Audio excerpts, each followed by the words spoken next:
tarde a todos e a todas.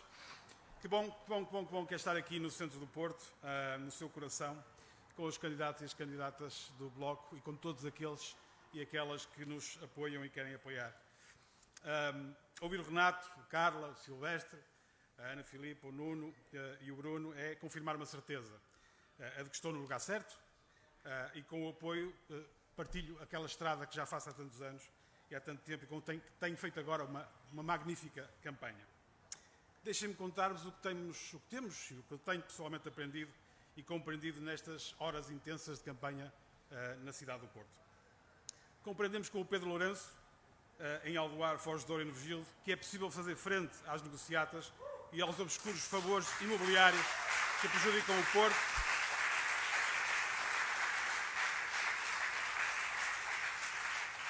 e compreendemos também que é possível dar voz a quem não a tem ou a quem lhe foi retirada. Compreendemos com a Joana Cruz, em Lordelo do Ouro e Massarelos, que o problema da droga não pode ser tratado como um caso de polícia, mas sim como um problema de saúde pública e de combate à pobreza.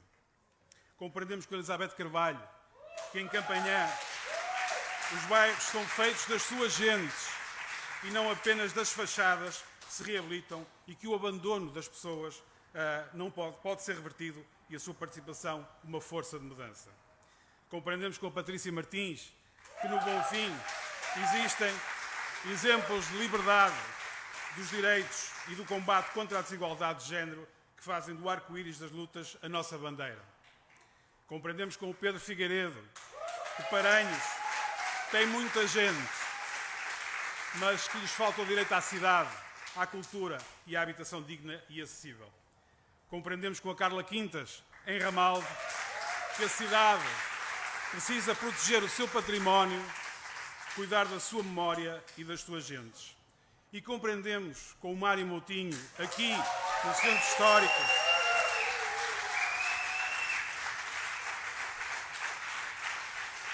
quem joga em casa é sempre este fantasma.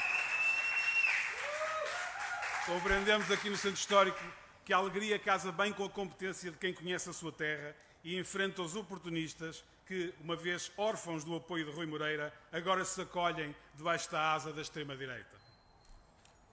Falo do Fonseca, caso não tenham dado conta.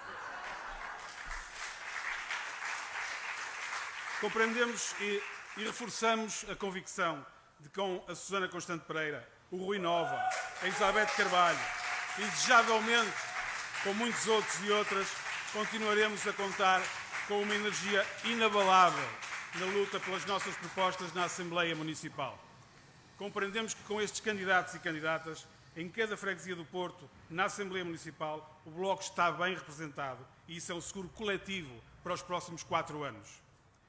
E compreendemos também aquilo a que eu designo o contentamento descontente dos cidadãos desta cidade. E passo a explicar.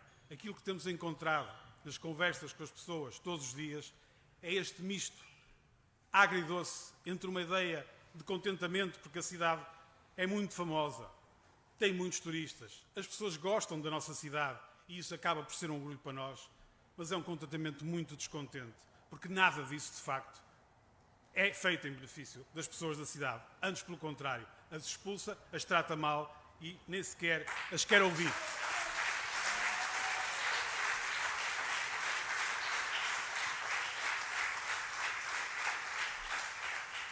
Começamos esta campanha um pouco pelo fim. O fim de uma pandemia longa, dura, marcante e ameaçadora. Uma pandemia que nos exigiu tanto em cada casa, em cada comunidade, em cada cidade.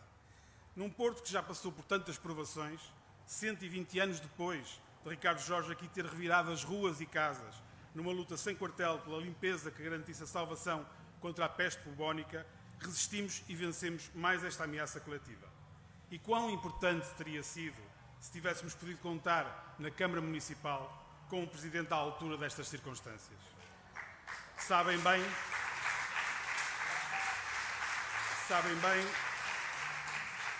e é mais do que lamentável que a Câmara do Porto ficou na liga dos últimos na resposta à crise pandémica. Enquanto as pessoas se refugiavam em suas casas e outros se esperavam pelo direito a um abrigo digno, a primeira medida de Rui Moreira foi não garantir o teto a quem mais precisava, mas sim apressar-se em suspender o regulamento do alojamento local, permitindo mais casas capturadas pelo negócio, numa senha de salvar o mercado. Enquanto o Serviço Nacional de Saúde dava provas da sua força, Rui Moreira preocupou-se em montar o único consórcio de vacinação que abriu a porta aos privados de saúde, com os resultados que infelizmente conhecemos. Enquanto a pobreza aumentava e as desigualdades castigavam o Porto, Rui Moreira continuou a destinar meros 3,6% do seu orçamento em medidas e programas de ação e solidariedade social, recusando por cegueira ideológica, por exemplo, criar a tarifa social da água, que de forma automática beneficiaria 19 mil famílias. É verdade. A resposta que nos dá o Executivo Municipal de Rui Moreira e ele próprio, permanentemente, é que a água no Porto é muito barata. É muito barata.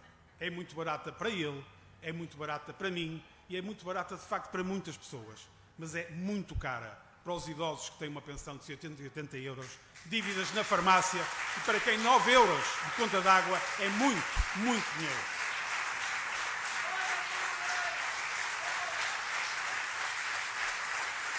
Mas, sabem, a gestão da crise pandémica foi também um espelho dos últimos 8 anos, de uma governação na cidade feita por muitas direitas que seguem um chefe e que nada mais tem que oferecer do que um modelo da cidade-negócio. Um modelo que, pelas suas opções de gentrificação à mercê da especulação imobiliária, se transformou num autêntico tsunami para os concelhos vizinhos e muito mais do que isso. Muitas das críticas e dos problemas detectados aqui pelos concelhos vizinhos do Porto são também consequência desta expulsão das pessoas e da precariedade que levam para os outros concelhos e, portanto, a cidade do Porto tem enormes responsabilidades naquilo que está a passar em termos de preços da habitação e de disponibilidade de habitação nos outros concelhos. Portanto, o castigo que esta cidade merece deve ser generalizado a muitos outros concelhos, embora só os portugueses possam votar aqui no Porto. Mas é pena. Deviam poder votar também nos outros concelhos porque estão a pagar a fatura de Rui Moreira.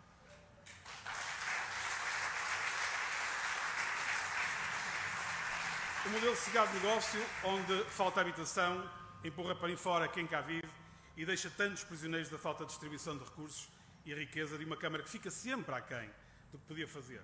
Um modelo que, como não me canso de dizer, cria e engorda ricos, mas não cria riqueza. E sim, o Bloco foi oposição a este modelo e a estas escolhas. Fomos oposição a uma monocultura de turismo, sem planeamento e baseada em salários baixos e na precariedade laboral. Fomos oposição à entrega de privados de equipamentos como o pavilhão Rosa Mota e não desistimos de uma política cultural verdadeiramente participada e totalmente livre da sua criação. Não desistimos da cidade e fomos mesmo a única oposição à esquerda que não viabilizou os orçamentos tão pouquinhos do Rui Moreira. Não desistimos do Porto e por não desistimos é que também não nos podemos calar. Dia 26, os portuenses vão votar sem saber se daqui a uns meses, em 2022, Rui Moreira manterá o seu mandato como Presidente da Câmara Municipal do Porto.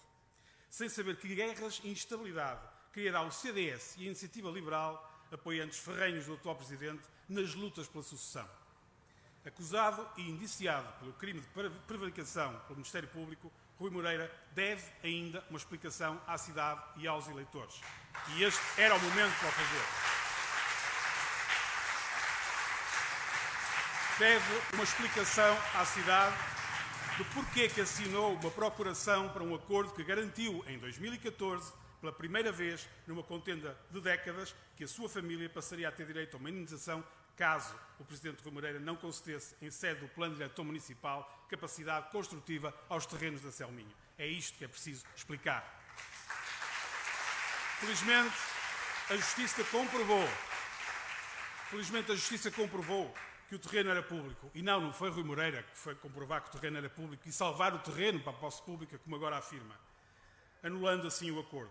Mas nada apaga nem apagará a assinatura de Rui Moreira naquela procuração que pela primeira vez concedeu à sua família o direito a lucrar com os cofres municipais à conta de um terreno que, afinal, nem era seu.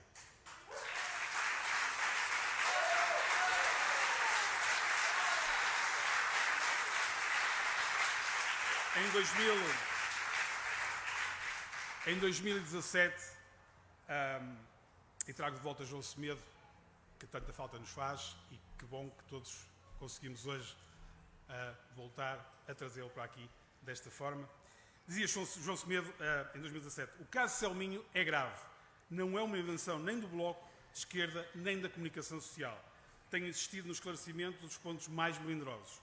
O que é negro, aliás, mesmo muito obscuro, é Rui Moreira recusar-se a este esclarecimento, o que só agrava as fundadas suspeitas que recaem sobre a sua atitude, participação e decisões neste caso. Estranho seria que o caso Selminho não fosse tema de debate eleitoral. Uma campanha é o tempo para todos os esclarecimentos, dizia João Semedo. E que tanta razão tinha ele, e tanta razão que tinha e continua a ter. Porque que estranho que é, e cobarde que é, o silêncio das outras forças políticas em relação a este assunto.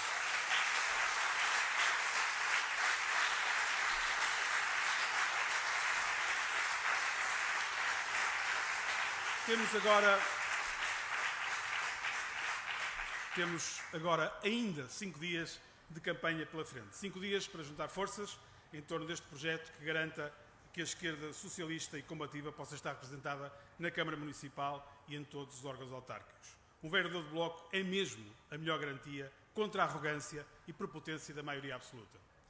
Peço-vos, por isso, essa confiança e mais este esforço. Sei que é possível um Porto que combate as desigualdades e a pobreza em todas as suas formas e manifestações e que se dotará de um plano de governo capaz de estruturalmente construir uma mudança. Um Porto com menos carros, com mais espaço para andar e pedalar, onde a qualidade do ar que respiramos seja um ganho na transição climática. Um Porto feminista, antirracista, solidário, fraterno, cidade-refúgio e ponte para o norte e que lutará por se manter património da humanidade naquilo que tem de melhor, as pessoas que aqui vivem ou que querem voltar a viver.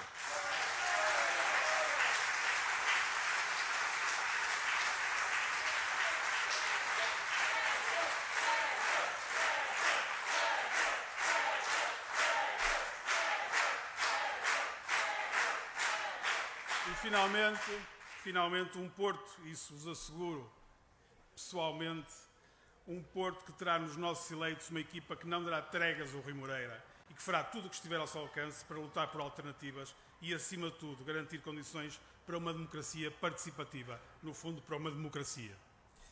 Dia 26, não precisamos estar quase mortos no deserto da indiferença, das negociatas, da opacidade. Dia 26, a alternativa está aqui tão perto. Votem Bloco de Esquerda.